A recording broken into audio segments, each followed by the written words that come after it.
Welcome dear rockers. आज हम देखने वाले हैं नचिता चरामी। फिल्म की शुरुआत में साल 1995 का समय दिखाया जाता है, जहां लोगों को 3 अलग अलग जगहों से किसी लाश के कटे हुए बॉडी पार्ट्स मिलते हैं। इसी के साथ ये सीन कट होता है। अगले सीन में हमें 1999 का समय देखने को मिलता है, जहां पर एक गीता नाम की जर्नलिस्ट किसी खास केस के सिलसिले में एक सोशल एक्टिविस्ट रानी से मिलने के लिए आई होती है, क्योंकि उसे श्रीलता नाम की एक औरत से मिलना है। दरअसल गीता श्रीलता को समझकर उसके ऊपर एक आर्टिकल लिखना चाहती है। रानी गीता से बताती है कि श्रीलता ने एक आदमी को मारने के बाद उसकी लाश के कई टुकड़े कर दिए थे, जिसके लिए उसको 7 साल की सजा भी हुई और तब से श्रीलता जेल में है और वो किसी से नहीं मिली। अब उसने ऐसा क्यों किया और इस मर्डर को करने के पीछे क्या राज है, यही सब गीता भी जानना चाहती है। इसलिए वो रानी की मदद से उससे मिलने के लिए जाती है, जहां वो श्रीलता से कहती है कि मैंने तुम्हारे केस को अच्छे से स्टडी किया है, इसलिए इतना तो मैं पूरा यकीन के साथ कह सकती हूँ कि कोर्ट ने तुम्हें जो सजा दी है वो पूरी तरह से गलत तो नहीं है, लेकिन इस केस को समझने में कहीं तो गलती हुई है, क्योंकि जब से तुम जेल में हो तब से ना तो तुम किसी से मिली हो और ना ही किसी से बात की है, यहाँ तक कि अपने पति से भी नहीं।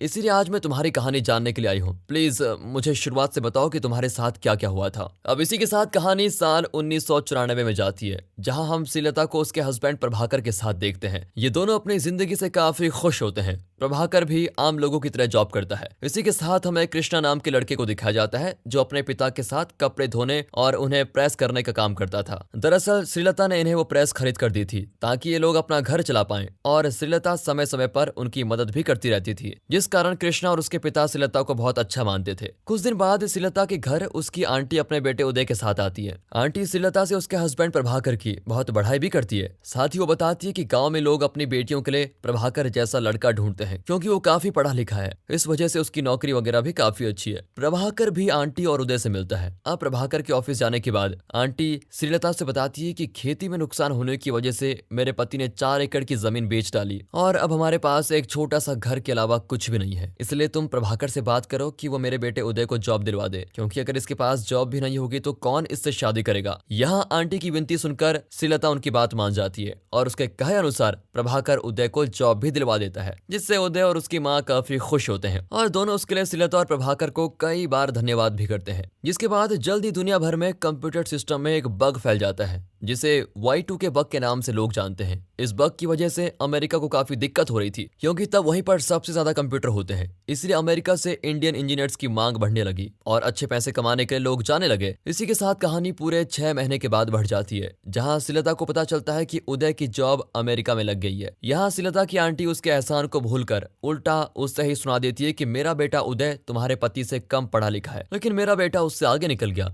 इस बात से श्रीलता को काफी बुरा लगता है। साथ ही उसे ये भी जलन होती है कि आखिर उदय कैसे इतना आगे निकल गया। इसलिए वो प्रभाकर से अमेरिका में जॉब लेने के लिए बोलती है, क्योंकि वो चाहती है कि उसका पति हमेशा सबसे ऊंची पोजीशन पर रहे। प्रभाकर उसे समझाता है कि मैं जिस जॉब में हूँ वो कंप्यूटर से रिलेटेड नहीं है और अमेरिका में सिर्फ सॉफ्टवेयर इंजीनियर्स या इस फील्ड से जुड़े लोग ही जा सकते हैं। बाकी मुझे वहां जाने के लिए वीजा बनवाना पड़ेगा और उसमें अपना नकली या फेक वर्क एक्सपीरियंस दिखाना होगा, और ये काम मैं हरगिज नहीं करना चाहता। प्रभाकर से बातें सुनने के बाद श्रीलता उससे अमेरिका जाने की जिद करती रहती है, जिस पर प्रभाकर कहता है कि मैं कोई दूसरा रास्ता देखता हूँ वहां जाने का। और फिर एक दिन दोनों पति पत्नी एक एजेंसी में पहुंचते हैं और उन्हें अपनी प्रॉब्लम के बारे में बताते हैं, जिस पर इन्हें पता चलता है कि अमेरिका में कंप्यूटर एनालिस्ट की बहुत मांग है, लेकिन उन्हें इसके लिए प्रभाकर को 3 महीने की कठिन ट्रेनिंग करानी होगी। उसके बाद उसका इंटरव्यू होगा और उसमें पास होने के बाद ही प्रभाकर का वीजा प्रोसेस शुरू हो जाएगा, जिन समय करीब 6 लाख तक का खर्चा होगा। यहाँ श्रीलता अपने पति को अच्छी पोजीशन में देखने के लिए अपने सारे गहने बेचकर पैसों का इंतजाम करती है, ताकि प्रभाकर सिर्फ ट्रेनिंग पर ध्यान दे। साथ ही प्रभाकर पूरा मन लगाकर ट्रेनिंग करता है और इसके बाद उसका इंटरव्यू होता है, जिसमें वो पास होता है। मतलब कि प्रभाकर का अमेरिका जाना पूरी तरह तय है। बाकी अब अमेरिका जाने के लिए प्रभाकर को सिर्फ वीजा अप्रूवल की जरूरत होती है, जिसके लिए वो श्रीलता के साथ मद्रास जाता है। लेकिन वीजा ऑफिस वो अकेले पहुंचता है, जहां उसका वीजा रिजेक्ट कर दिया जाता है और अब इससे वो चाह कर भी अमेरिका नहीं जा सकता था। मतलब कि उसकी इतनी महीनों की मेहनत मिट्टी में मिल चुकी थी। साथ ही वो डर रहा होता है कि वो श्रीलता को क्या फेस करेगा, लेकिन उसे तो बताना ही पड़ता है। इसीलिए प्रभाकर हिम्मत करके श्रीलता से सब कुछ बता देता है, और ये सुनते ही श्रीलता काफी ज्यादा उदास और हैरान हो जाती है। उसे डर सताने लगता है कि सभी लोग उसके पति का बहुत मजाक उड़ाएंगे, क्योंकि श्रीलता ने पहले ही सब जगह ढिंढोरा पिटवा दिया था कि हम अमेरिका जा रहे हैं। फिलहाल वो अब भी हिम्मत नहीं हारना चाहती, इसलिए वो प्रभाकर से पूछती है कि क्या तुम्हारे पास कोई दूसरा प्लान है। जो सुनते प्रभाकर श्रीलता से बताता है कि तुम चिंता मत करो, 2 महीने के बाद मैं वीजा के लिए फिर से अप्लाई कर सकता हूँ। लेकिन श्रीलता नहीं चाहती कि उसके पति का लोग मजाक मजाक उड़ाएं। इसलिए वो प्रभाकर को तब तक यहीं रुकने के लिए बोलती है जब तक कि उसका वीजा नहीं लग जाता, और वो अकेले ही वापस जाना चाहती है ताकि सब लोगों को ये लगे कि उसका पति अमेरिका जा चुका है। यहाँ प्रभाकर उसकी ये बात मान जाता है और श्रीलता अकेले ही घर वापस आ जाती है। जहाँ पहुंचते ही वो दोबारा से एजेंसी में जाकर उन्हें सब कुछ बताती है। तो वहां से उसे पता चलता है कि इस बार प्रभाकर की वीजा की सिफारिश वो खुद कंपनी से करवाएंगे तो उसका वीजा जरूर अप्रूव हो जाएगा, लेकिन इसके लिए कम से कम 4 लाख रुपयों की जरूरत पड़ेगी। अब ये बात सुनते ही श्रीलता समझ नहीं पाती कि वो इतने पैसों का इंतजाम कहाँ से करेगी। वो अपने पास रखा सारा कैश निकालती है तो तब भी 2.5 लाख कम पड़ रहे होते हैं। साथ ही वो इस बारे में प्रभाकर से कुछ नहीं बताना चाहती क्योंकि इससे उसको टेंशन होगी। अब एक दिन ऐसे ही श्रीलता ये सब कुछ सोच रही होती है कि तभी उसके घर कोई आता है जो कि अपना नाम रामकृष्णा बताता है। दरअसल रामकृष्णा यहाँ प्रभाकर के कुछ पैसे लौटाने के लिए आया था जो उसने प्रभाकर से कभी उधार लिए थे। रामकृष्णा बताता है कि मेरा खुद का बिजनेस है जिसमें मैं लोगों को ब्याज पर लोन देने का काम करता हूँ। ये बताकर रामकृष्णा वहां से चला जाता है। फिर दूसरे दिन काफी सोचने के बाद श्रीलता रामकृष्णा को फोन करके उससे 2.5 लाख रुपए उधार मांगती है जो कि रामकृष्णा खुशी खुशी उसको दे देता है। जिसको पाते ही श्रीलता सीधे एजेंसी को पैसे दे देती है। इसी के साथ कुछ और दिन का समय बीतता है और हम श्रीलता को रात के अंधेरे में चुपचाप कहीं जाते हुए देखते हैं।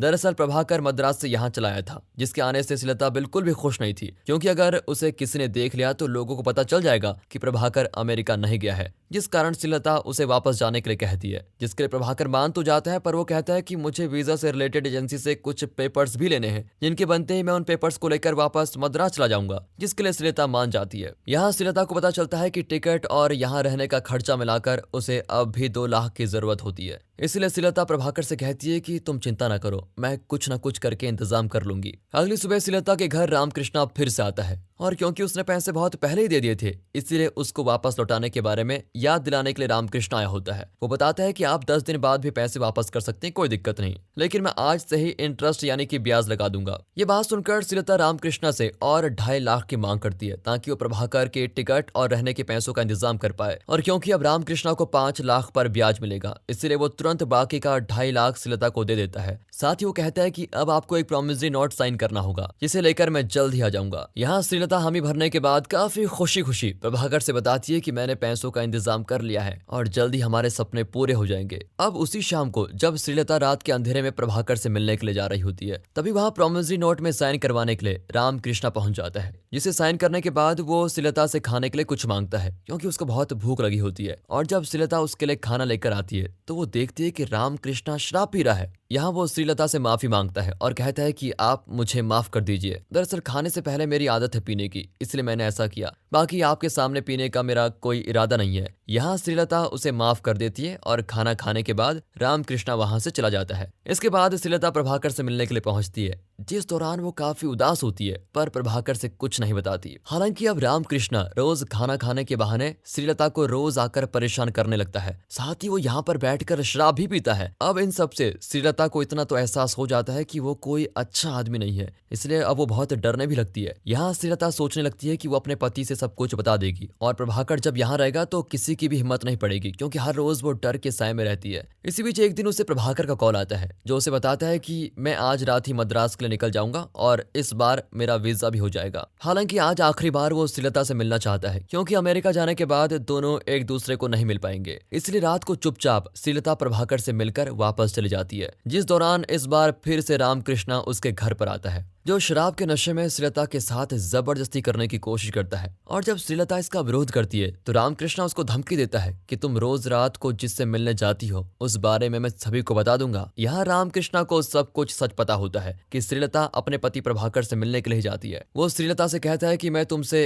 इंटीमेट होना चाहता हूँ और अगर तुमने मेरी बात नहीं मानी तो मैं तुम्हारे पति और तुम्हारे खिलाफ कंप्लेंट कर दूंगा कि तुम दोनों ने मुझे अमेरिका जाने के नाम पर ठगा है। यहाँ प्रभाकर की भविष्य का सवाल होता है तो श्रीलता को ना चाहते हुए भी रामकृष्णा के सामने झुकना पड़ता है। हालांकि श्रीलता को खुद से नफरत होती जा रही है। साथ ही रामकृष्णा भी अब रोज आने लगा था, इसलिए एक रात श्रीलता नेल पॉलिश रिमूवर शराब में मिलाकर रामकृष्णा को पिला देती है और उसे बेहोश कर देती है। इसके बाद वो इस बारे में कृष्णा को बताती है, जिसके साथ ये सीन होता है कट। अगले सीन में हम पुलिस इन्वेस्टिगेशन को देखते हैं जिसमें हम देखते हैं कि पुलिस बहुत ही आराम से लाश की शिनाख्त करके उसकी गाड़ी को भी ढूंढ लेती है। अब क्योंकि ये लाश रामकृष्णा की होती है तो उसकी गाड़ी से पुलिस को श्रीलता का साइन किया प्रॉमिसरी प्रॉमिसरी नोट भी मिलता है। इसलिए पुलिस उसके घर की तलाशी लेती है। फिर पुलिस कृष्णा और उसके पिता को पकड़कर टॉर्चर करती है, जिस पर कृष्णा बताता है कि राम कृष्णा को बेहोश करने के बाद उसे काट कर ठिकाने लगाने का काम श्रीलता ने नहीं बल्कि मैंने किया था। हालांकि जब पुलिस श्रीलता को पकड़ने गई तो उसने अपने पति और कृष्णा को बचाने के लिए सारा इल्जाम अपने ऊपर ले लिया, जबकि उसने राम कृष्णा को सिर्फ बेहोश किया था। शायद यही कारण है कि वो ना तो अपने पति से मिलना चाहती है और ना ही किसी और से। उसे अपने पति को हमेशा टॉप पर देखना था, इसलिए वो हर बलिदान दे सकती थी। कुछ महीनों के बाद गीता श्रीलता को उसके पति से बात करवाती है, जो इस वक्त अमेरिका में है, और उसने कई बार श्रीलता से मिलने की कोशिश की, पर श्रीलता ही उससे मिलना नहीं चाहती थी। तो वो चुपचाप खामोशी से उसकी सजा पूरा होने का इंतजार करने लगा। गीता को श्रीलता की कहानी से काफी कुछ सीखने को मिला, जिसे वो अपने आर्टिकल में भी लिखती है, जैसे कि हमें कभी भी लालच नहीं करना चाहिए और ना ही किसी को देखकर उसके जैसा बनने की कोशिश करनी चाहिए। शायद यही भूल श्रीलता ने भी की, लेकिन श्रीलता और प्रभाकर ने